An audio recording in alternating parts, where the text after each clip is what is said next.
Você sabia que uma das maiores denominações cristãs do Brasil vive há décadas envolvida numa polêmica que divide opiniões e provoca debates intensos? Estamos falando da Congregação Cristã no Brasil, conhecida como CCB, e uma alegação que circula pela internet há anos. Seu fundador teria sido maçom. Hoje vamos investigar essa questão de forma séria, respeitosa e baseada em fatos.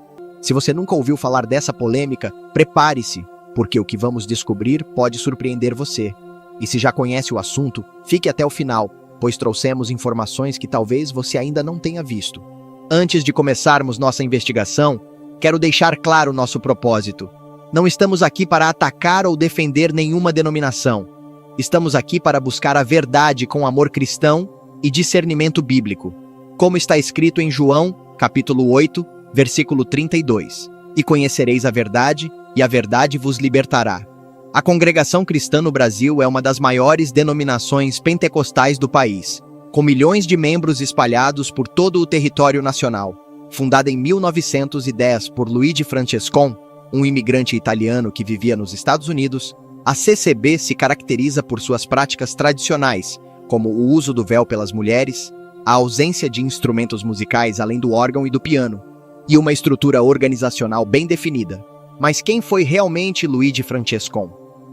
Nascido em Cavasso no Ovo, uma pequena cidade no norte da Itália, em 29 de março de 1866, Luigi imigrou para os Estados Unidos ainda jovem, como muitos italianos de sua época em busca de melhores oportunidades.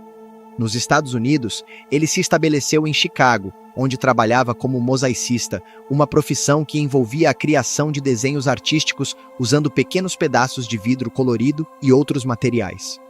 Foi em Chicago que Luigi teve sua experiência de conversão ao pentecostalismo, movimento que estava nascendo nos Estados Unidos no início do século XX. Após sua conversão, ele se tornou um missionário ativo, pregando não apenas para a comunidade italiana em Chicago, mas também viajando para outros países para estabelecer congregações. Em junho de 1910, Luigi Francescon chegou ao Brasil com uma missão clara: estabelecer uma congregação pentecostal. Sua primeira parada foi São Paulo, especificamente no bairro do Brás, onde havia uma grande concentração de imigrantes italianos. É interessante notar que ele inicialmente fez contato com a Igreja Presbiteriana do Brás, onde alguns membros aceitaram sua mensagem pentecostal, dando origem ao que seria a primeira congregação cristã organizada no país. Agora, aqui entra a polêmica que nos trouxe até este vídeo. Circulam pela internet, especialmente em blogs, fóruns e redes sociais, alegações de que Luigi Francescon teria sido membro da maçonaria nos Estados Unidos. Essas alegações geralmente se baseiam em alguns pontos. Primeiro, sua profissão como pedreiro, que alguns confundem com o termo maçônico pedreiro livre. Segundo, teorias conspiratórias que ligam vários líderes religiosos à maçonaria. E terceiro, a rápida expansão da CCB pelo Brasil. Mas aqui precisamos parar e fazer uma análise crítica. Quando investigamos essas alegações, descobrimos algo preocupante. A grande maioria das fontes que fazem essas afirmações são blogs pessoais, fóruns de discussão e sites de conteúdo sensacionalista. Não encontramos em nossa pesquisa documentos históricos oficiais, estudos acadêmicos ou evidências concretas que comprovem que Luigi Francescon foi membro de qualquer loja maçônica. É importante entender que Luigi Francescon era mosaicista, não pedreiro no sentido tradicional da construção civil. O mosaico é uma arte antiga que envolve a criação de imagens e padrões usando pequenos pedaços de materiais coloridos, como vidro, cerâmica ou pedras. Esta é uma profissão artística, não relacionada à construção ou à simbologia maçônica. Além disso, devemos considerar o contexto histórico. No início do século XX, muitos imigrantes italianos nos Estados Unidos enfrentavam discriminação e dificuldades sociais. Eles frequentemente se agrupavam em comunidades étnicas para se apoiar mutuamente. O fato de Luigi ter se tornado um líder religioso em sua comunidade não é incomum nem suspeito. É, na verdade, um padrão típico da experiência imigrante americana. Outro ponto crucial é que as alegações sobre Luigi Francescon e a maçonaria começaram a circular décadas após sua morte, que ocorreu em 1964. Durante sua vida e nos primeiros anos após sua morte, essas alegações não existiam. Isso nos faz questionar: por que essas teorias surgiram tão tarde? E por que não há evidências contemporâneas? Quando analisamos a doutrina e as práticas da CCB, Também não encontramos elementos que sejam tipicamente associados à influência maçônica. A CCB mantém uma teologia pentecostal conservadora, com ênfase na autoridade das Escrituras, na experiência pessoal com o Espírito Santo e em práticas cristãs tradicionais. Suas reuniões são marcadas por simplicidade, oração intensa e busca espiritual genuína. É verdade que algumas práticas da CCB podem parecer diferentes para quem não está familiarizado com a denominação. Por exemplo, a organização hierárquica, o uso do véu pelas mulheres e certas tradições litúrgicas. No entanto, essas práticas têm explicações teológicas dentro da própria denominação e não são indicativas de influência maçônica. Devemos também considerar o crescimento da CCB ao longo dos anos. Hoje, a denominação conta com milhões de membros no Brasil e em outros países. Esse crescimento pode ser explicado por fatores sociológicos e religiosos normais. A mensagem pentecostal ressoa com muitas pessoas, especialmente em comunidades de classe trabalhadora. A estrutura organizacional da CCB oferece senso de comunidade e pertencimento, e as práticas espirituais da denominação atendem às necessidades religiosas de seus membros. Mas então, como devemos lidar com essas alegações como cristãos maduros? Primeiro, precisamos aplicar o princípio bíblico da investigação cuidadosa. Em 1 João, capítulo 4, versículo 1, somos instruídos: Amados, não creiais em todo espírito, mas provai se os espíritos são de Deus, porque já muitos falsos profetas se têm levantado no mundo. Este versículo não se aplica apenas a questões espirituais, mas também nos ensina a verificar informações antes de aceitá-las. Quando analisamos as alegações sobre Luigi Francescon e a maçonaria através dessa lente bíblica, descobrimos que elas não passam no teste da verificação. Não há documentos históricos, registros de lojas maçônicas, fotografias, cartas pessoais ou qualquer evidência tangível que comprove essas afirmações. O que temos são especulações baseadas em mal-entendidos sobre sua profissão e teorias conspiratórias sem fundamentação.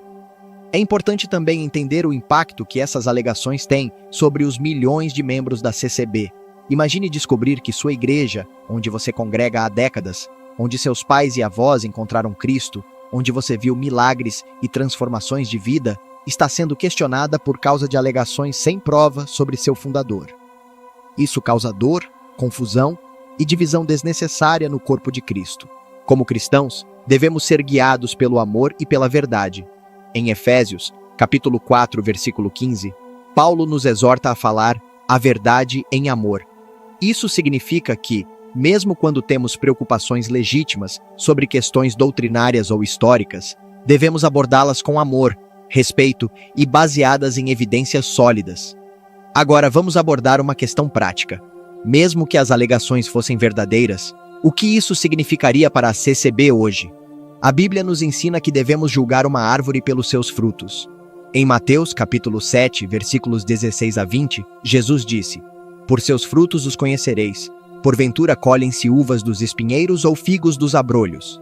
Assim, toda árvore boa produz bons frutos, e toda árvore má produz frutos maus. Quando observamos os frutos da CCB ao longo de mais de um século no Brasil, vemos milhões de vidas transformadas, famílias restauradas, vícios abandonados e pessoas que encontraram esperança e propósito em Cristo.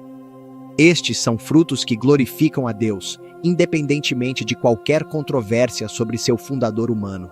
É crucial lembrar que nossa fé não está fundamentada em homens, mas em Cristo Jesus. Paulo deixa isso claro em 1 Coríntios capítulo 3, versículos 4 a 7. Porque, dizendo um, eu sou de Paulo, e outro, eu sou de Apolo, porventura não sois carnais? Pois, que é Apolo, e que é Paulo, senão ministros pelos quais crestes, e conforme o que o Senhor deu a cada um. A Igreja de Cristo transcende denominações e fundadores humanos. Seja na CCB, nas Assembleias de Deus, na Igreja Batista, na Presbiteriana ou em qualquer outra denominação evangélica, o que importa é se Cristo está sendo pregado, se as pessoas estão sendo salvas e se os frutos do Espírito estão sendo manifestos. Para os membros da CCB que podem estar perturbados por essas alegações, quero oferecer uma palavra de encorajamento baseada nas Escrituras. Em Romanos, capítulo 8, versículo 28, lemos: E sabemos que todas as coisas contribuem juntamente para o bem daqueles que amam a Deus, daqueles que são chamados por seu decreto. Deus pode usar até mesmo situações controversas para fortalecer nossa fé e nos levar a um conhecimento mais íntimo de sua palavra e sua vontade. Se você congrega na CCB, continue servindo a Cristo com alegria. Se você tem dúvidas sobre questões doutrinárias específicas, estude a Bíblia com oração e busque orientação pastoral. Para aqueles que não são da CCB, mas têm amigos, familiares ou conhecidos que congregam lá, lembrem-se de que nossa unidade como cristãos é mais importante que nossas diferenças denominacionais. Em João, capítulo 17, versículo 21, Jesus orou para que todos sejam um como tu, ó Pai, o és em mim e eu em ti, que também eles sejam um em nós, para que o mundo creia que tu me enviaste. Esta oração de Jesus deveria guiar nossa atitude em relação a outros cristãos, independente de sua denominação. Podemos ter diferenças em práticas e interpretações secundárias, mas se confessamos Jesus como Senhor e Salvador, somos irmãos na fé. Concluindo nossa investigação, baseado nas evidências disponíveis e aplicando princípios bíblicos de discernimento, não encontramos fundamento sólido para as alegações de que Luigi Francescon foi maçom. Essas alegações parecem ser especulações sem base histórica, espalhadas principalmente através de canais não confiáveis na internet. Mais importante que isso, descobrimos que nossa fé cristã não depende da perfeição de líderes humanos, mas da obra perfeita de Cristo na cruz. Como diz o salmista no Salmo 118, versículo 8. É melhor confiar no Senhor do que confiar no homem. Que este vídeo nos lembre da importância de buscar a verdade com amor, de verificar informações antes de compartilhá-las e de manter nosso foco em Cristo Jesus, autor e consumador da nossa fé. Independente da denominação onde congregamos, somos todos parte do corpo de Cristo, unidos pelo mesmo Espírito e pela mesma esperança. Se este conteúdo foi útil para você, deixe seu like, compartilhe com outros que possam se beneficiar dessa discussão e se inscreva no canal para mais conteúdos que edificam a Igreja Brasileira. Nos comentários, conte sua opinião respeitosa sobre este tema, sempre lembrando de manter o amor cristão em nossas discussões. Que a paz de Cristo, que excede todo o entendimento, guarde os nossos corações e as nossas mentes. Até o próximo vídeo. Fiquem na paz.